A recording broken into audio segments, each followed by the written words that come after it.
نہیں میرا تیرا. سبحان اللہ. نعرہ تکبیر، نعرہ رسالت، جشن میلاد النبی. عشق و محبت، عشق و محبت. یعنی محبوب و محب میں نہیں میرا تیرا. اور میں انہیں اتنا چاہتا کہ اگر میری چاہتوں کو تم چاہتے ہو تو تم مجھے ڈائریکٹ نہیں چاہ سکتے.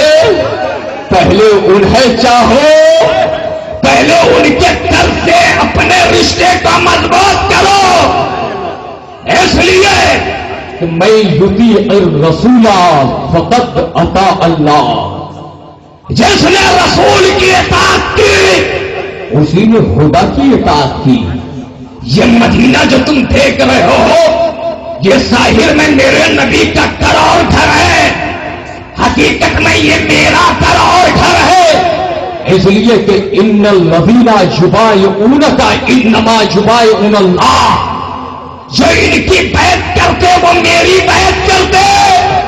اور الحمدللہ پیران طریقت مشائخ نظام یہاں بیٹھے ہیں. خدا کی بیعت کے لیے مصطفیٰ کی بیعت، اور مصطفیٰ کی بیعت چاہتے ہو تو ان بزرگوں کے ہاتھوں پر بیعت کرو، تب جا کر مصطفیٰ کی بیعت کا فیضان ملے گا. اور جب یہ فیضان ملے گا تو میرا خدا کہتا ہے بخدا خدا کا مفہوم میں بیان کر رہا ہوں اعلیٰ حضرت کے شعر میں. امام احمد رضا نے ترجمانی کی بخدا خدا کا یہی ہے تار، نہیں اور کوئی مفر مکر. جو وہاں سے ہو یہاں یہی آ کے ہو، جو یہاں نہیں تو وہاں نہیں، جو یہاں نہیں تو وہاں نہیں. اور امام احمد رضا دوسرے مقام پر فرماتے ہیں وصل مولا چاہتے ہو تو امام احمد رضا کے شہزادے مفتی اعظم فرماتے ہیں وصل مولا چاہتے ہو تو وسیلہ ڈھونڈ لو، بے وسیلہ نزدیو ہرگز خدا ملتا نہیں، بے وسیلہ نزدیو ہرگز خدا ملتا نہیں. حضرات رب نے دلیل بنا کر بھیجا. یہ دلیل اس قدر لاجواب ہے کہ حسن یوسف دمے عیسیٰ یہ دے پیسہ داری آچے ہما خوبا داران تو تنہا داری. یہ دلیل اس قدر لاجواب کہ سب سے اعلیٰ وہ اولا ہمارا نبی، سب سے بالا وہ والا. ارے جھوم کر بولو نا. اس لیے کہ بولنے کی ضرورت ہے. جب تک آپ بولتے رہے کائنات میں آپ کے مخالفین کانپتے رہے. جب سے مسلمانوں نے بولنا بند کر دیا مسلمان للکارے جانے لگے، مسلمان کی نظر سے دیکھے جانے لگے. ارے مسلمانوں نے نبی کی عظمت میں ایسا بول بولا ہے کہ ہر جگہ فتح و کامرانی کا نعرہ ان کے ہاتھوں سے لگایا گیا، ان کی زبان سے لگایا گیا. مسلمانوں نے ایسا بول بولا ہے، تاریخ بتا رہی ہے بھارت میں بھی مسلمانوں ہی کے بول کا نتیجہ ہے. حضور مجاہد آزادی کے شہزادے ہیں، ان کے والد بزرگوار حضور جمال الاولیاء اس زمانے میں بقید حیات تھے اور آج بھی ہے. ہمارے عقیدے کے مطابق اولیاء اللہ مرتے نہیں. حضرت ملا علی قاری نے مرکات جو مشکات کی شرح ہے اس میں فرمایا الا ان اولیاء اللہ لا یموتون بل ینتقلون من دار الى دار. اولیاء اللہ مرتے نہیں ہیں، وہ بھی منتقل ہوتے ہیں، وہ بھی سال کی گھڑی ہوتی ہے. تو یہ آپ کی بول کا نتیجہ تھا. بھارت غلامی کی زنجیر میں سسکیاں لے رہا تھا، تڑپ رہا تھا. آپ نے بولنا شروع کیا تو جو آیا تھا شاطر بن کر اسے تم دبا کر بھاگنا پڑا، اسے راہ فرار اختیار کرنی پڑی. اس لیے آپ بولو. جب تک آپ بولتے رہو گے کائنات میں انقلاب برپا ہوتا رہے گا، کائنات میں فتح و کامرانی آپ کے سروں پر سجتی رہے گی، انقلابی نعرہ لگتا رہے گا. اس لیے بولو، محبت سے بولو اور ذرا جھوم کر بولو.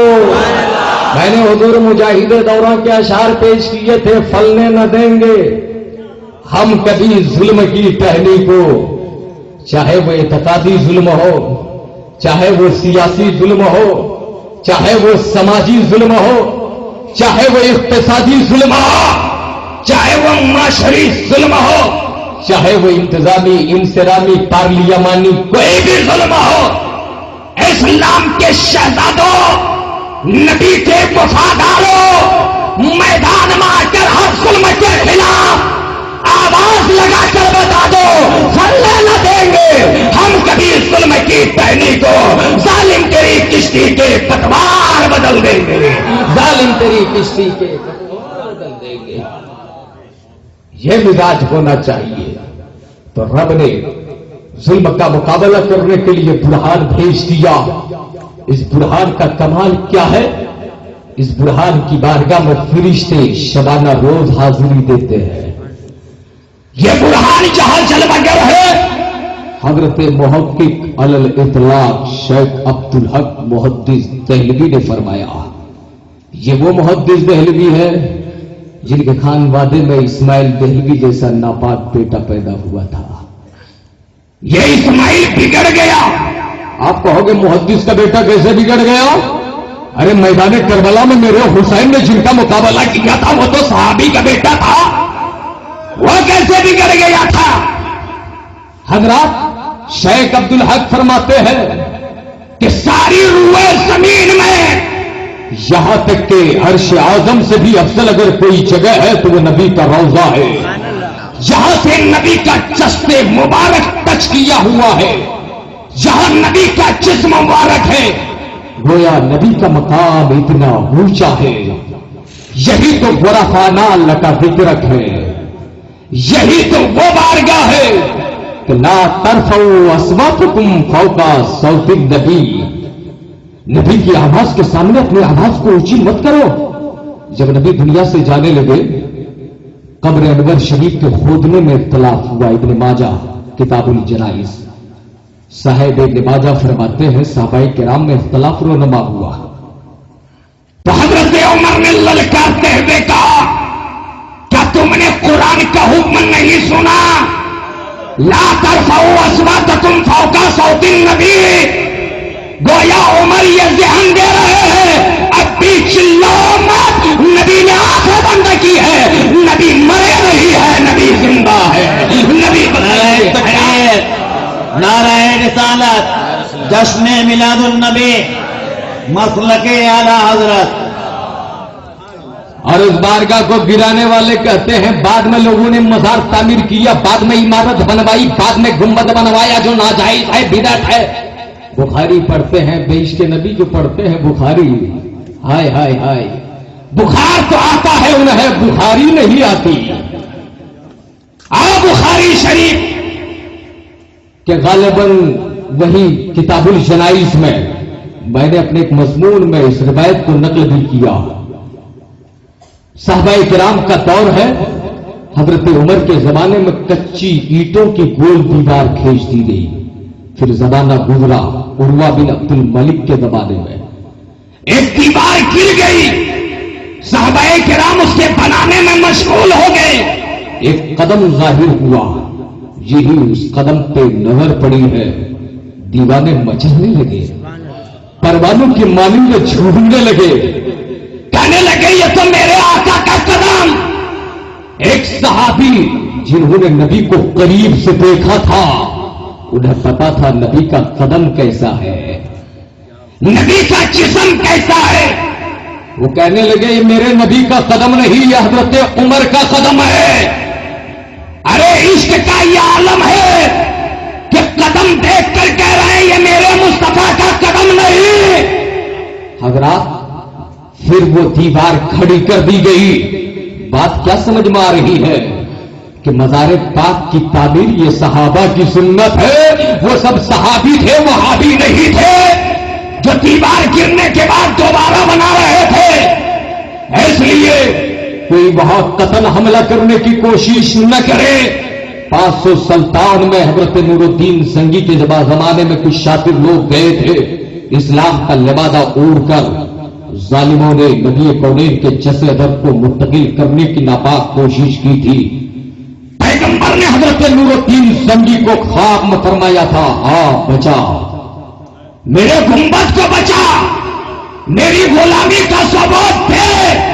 یہ گئے تھے، دونوں قتل کر دیے گئے تھے۔ ایک زمانہ وہ آیا، کچھ شاطر لوگ گئے، وہاں کا جو مالک تھا، خادم تھا، اس کو راضی کیا پیسے دے کر، رشوت دے کر۔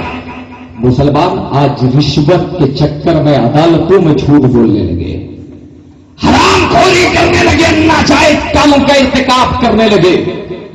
وہ اس زمانے کا نام نہاد مسلمان تھا جو تیار ہو گیا۔ کچھ لوگ سازش کے تحت پہنچے تھے نبی کا جسم کہیں منتقل کر دیں، لیکن تاریخ بتاتی ہے جو ہی یہ روزے انور کے اندر گھسے، زمین نے انہیں نکل لیا، یہ ایسے غائب ہوئے کہ ان کا وجود سے ختم ہو گیا۔ مل گئے مٹتے ہیں، مل جائیں گے آدھا تیرے، نہ مٹا ہے نہ مٹے گا کبھی چرچا تیرا، نہ مٹا ہے نہ مٹے گا کبھی چرچا تیرا۔ اور اعلی حضرت فرماتے ہیں خاک ہو جائے عدو جل کر، مگر ہم تو رضا، دم میں جب تک دم ہے ذکر ان کا سناتے جائیں گے، دم میں جب تک دم ہے ذکر ان کا سناتے جائیں گے۔ یہ وہ عظیم بارگاہ ہے، اس بارگاہ کے تعلق سے قرآن نے کتنا ادب بتایا۔ قرآن کہتا ہے جب یہ برہان آ رہا ہے تو قرآن کہتا ہے انا ارسلناک شاہدا و مبشرا و نذیرا، اے محبوب ہم نے آپ کو شاہد بھی بنا کر بھیجا، مبشر بھی بنا کر بھیجا، نذیر بھی بنا کر بھیجا، وہ داعیا الی اللہ باذنہ سراجا منیرا، اور اللہ کی جانب سے داعی اور سراج منیر۔ چاند سے قرآن نے تشبیہ نہیں دی، سراج منیرا کا قمر منیرا نہیں کہا، اس لیے کہ علماء فرماتے ہیں چاند کا یہ اپنا نور نہیں ہے، یہ تو عکس لیتا ہے سورج سے، صدقے میں سورج کے روشن کرتا ہے کائنات کو۔ قرآن میں رب نے بتا دیا کہ یہ سورج سے میں نے اس لیے تشبیہ دی، لیکن سورج میں اور میرے حبیب میں بہت بڑا فرق ہے۔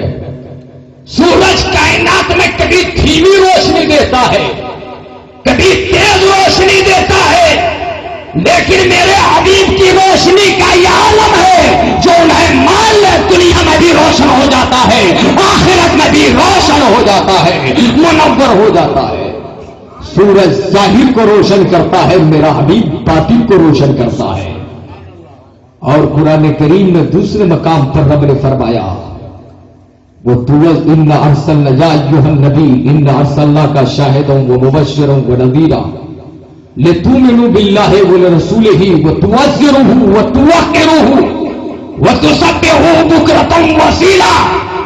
ہم نے آپ کو شاہد مبشر نذیر بنا کر بھیجا، اے لوگوں تم اللہ اور اس کے رسول پر ایمان لے کر آؤ، ایمان لانے کے بعد ان کی تعظیم کرو، ان کی توقیر کرو، اکرام کرو، احترام کرو، ادب پاہیز سے زیر آسماں از عرش نازک پر نفس گم کرتا می آئے چنے دو پائزید ایجا۔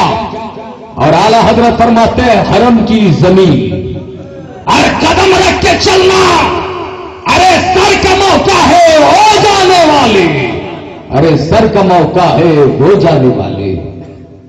ادب کا یہ معیار بتایا حضرت اسماعیل حقی رحمت اللہ علیہ نے توقرو کی تفسیر یہ بیان فرمائی کہ یہاں نبی کی میلاد بھی ہے، احترام میں اکرام میں نبی کی میلاد بھی ہے، تو نبی کی میلاد ہر زمانے میں لوگوں نے منایا۔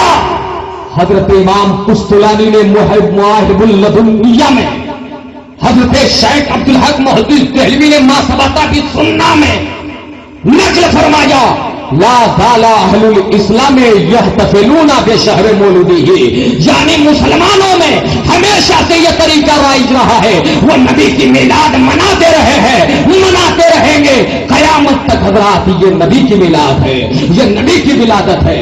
آپ کو مغالطے میں ڈالنے کے لیے یہ بدعقیدے یہ وہابڑا یہ کہتے ہیں نبی کی ولادت کی تاریخ 12ویں تاریخ نہیں ہے بلکہ وفات کی تاریخ ہے.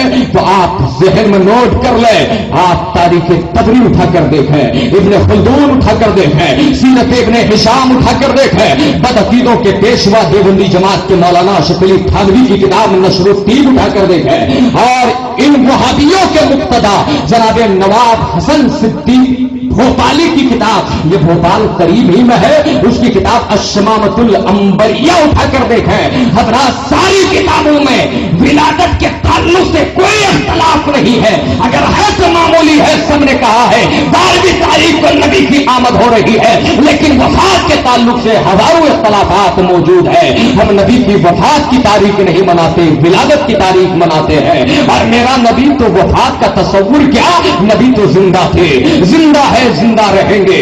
اس لیے کہ دلیل ہمیشہ سینے سے لگائے رکھو. اگر دلیل غائب ہے, آپ نے انہیں مردہ سمجھ لیا تو سمجھیے دلیل آپ کے پاس نہیں ہے. حضرات ایک ایگزامپل کی روشنی میں آپ کو بتا دوں, آپ زمین خریدتے ہیں, زمین خرید لیے, خریدنے کے بعد رجسٹری آفس پہنچے, آپ نے رجسٹرڈ کرایا اپنی زمین کو, کاغذات بنوائے, زمین آپ نے خریدی, یہ دعویٰ, جو کاغذ بنوایا وہ دلیل. اب زمین کاغذ